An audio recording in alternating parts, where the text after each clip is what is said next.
Sunrise Daily, coming to you live from our Abuja studio. I have with me this morning Mr. Sowunmi, who is the spokesperson for the Alhaji Atiku Abubakar presidential campaign. You're welcome to the program, sir. Thank you, Ajuri. Thanks. It's nice to be here. So many issues to get into. Your policy document is out, what is called the People's Policy. Can you give us a sense of why that is the title and why that suits that title? Because the central idea behind why, in the first instance, His Excellency Atiku Abubakar is campaigning and trying to be president is because of the people. And you would have observed that across the entire narrative space, we have talked about 4 or 5 issues. And all of those issues, the central people there are the people. We said we'll create jobs. We didn't think of that. We said we'll create jobs because we can see for ourselves that we have a job creation problem, not even as a result of only the maladministration of this government, although they did a lot to it.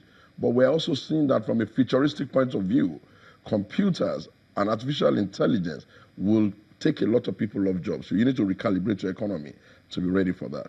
We said we'll open it up and do some privatization and bring in new energy, new discipline, new money into the Nigerian economy so we can grow it again. It's been crawling for too long. It's people for it. It's because of the people. We said we're going to bring the country to be united. It's because we realize that the splitting up of the country into tribes and all of those issues has affected it. And has Are you referring to restructuring? Well, I'm coming to the restructuring one. Right. And then we said we'd rework the security architecture. We're reworking the security architecture, not so much so that we can catch thieves. We're reworking it because we're seeing that Nigerians are dying every day in different, and that the structure is presently stretched. And then, of course, we said the constitution of a country cannot be a document that limits its growth. It must be generic to the extent that it must be able to accommodate new thinkings and new direction. And as such, we said, okay, this restructuring elephant, we're going to deal with it. So the people are right in there. And that's why we called it the policy document for the All right, now let's get into the nuts and bolts of it. I've had an opportunity to go pretty much line by line through the policy document. One of the interesting things, you've already touched on it, privatization. We have heard from the former Vice President, Atiku Abubakar, and he has said publicly on record that he is ready and willing to sell 90% of the Nigerian National Petroleum Corporation, NNPC. Why is it that you think, or the campaign thinks it wise, to sell 90% essentially of 90% of our revenues? It's because of the romantic, attachment to that particular revenue, and you're treating it as if it's a special revenue. Look, if this argument happened when we wanted to privatize Nitel. People disagreed vehemently, but the benefits are there for all to see. We get more taxes from the telecoms, more Nigerians are employed. The entire Nigerian business and life space has been improved as a result of that. The problem with the way we manage our hydrocarbon and this one mono economy we run, which is the NNPC and all of that, is that we have looked around the world and other countries that have huge deposits and do so much with oil. We do not find one of them with such an infrastructure called NNPC because it's not allowing the business to be regulated properly like a business. So what we're saying, we have to go on break. We actually have to go on break. I'm sorry. Okay, when you come back. Yes, you certainly will conclude your thoughts, sir. Our viewers, stay with us.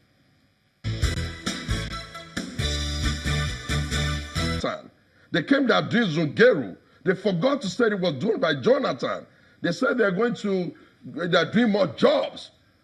The statistician general of the country said they've not even funded them to be able to do their job. How did they even get the figures?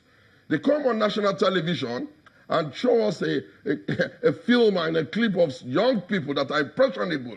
And you expect the whole nation to accept that that's the way to go? Mr. Sowunmi, we're talking about specifics now. Yes, I'm giving you specifics. You're making claims that some of which are patently false. Have you read what they said about Mambila, which is false? I'm coming, sir. You talked about the Mambila. That had a series of litigation around it. The contract was just signed. That's just now going into construction because the loan was just negotiated with the Chinese government within the last 1 year. Zungeru?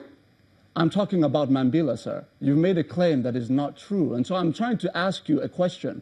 If you're saying that the projects that your campaign is essentially offering Nigerians is too voluminous to put in a document. No, then I didn't tell you that. That's what you just said. A jury. Stop putting words in my mouth and stop making assumptions. You wanted to have the exact kilometer where we're going to put the road, whether it's going to Kano to Lagos, Lagos to Abuja, and all that. And I told you, you will get that in a bigger document. In any case, we're just going to be unveiling our policy document later today. His Excellency the Vice President, former Vice President, and presidential candidate, sometimes at about noon today, is just going to unveil the document. Is that the larger one you're referring to? What you will have is the work in progress that somehow has gotten into media. And when you see the real deal, you will like it.